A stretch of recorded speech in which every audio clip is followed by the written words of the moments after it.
The essence of Christmas is salvation. Jesus is the salvation for every one of us. Sometimes, we are too busy celebrating Christmas, but we tend to forget about the Savior. John 14:6. Jesus answered, I am the way and the truth and the life.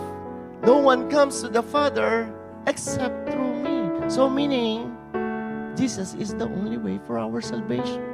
There is no other way, not by works. So no one can boast. Being a good person without Jesus, you don't have any access to eternity, to heaven. But being a good person with Jesus is the proof of your salvation. The reason why Jesus Christ came here, that is the birth of Jesus, because He wants to save you. That's why when we are celebrating Christmas, don't remove Jesus Christ.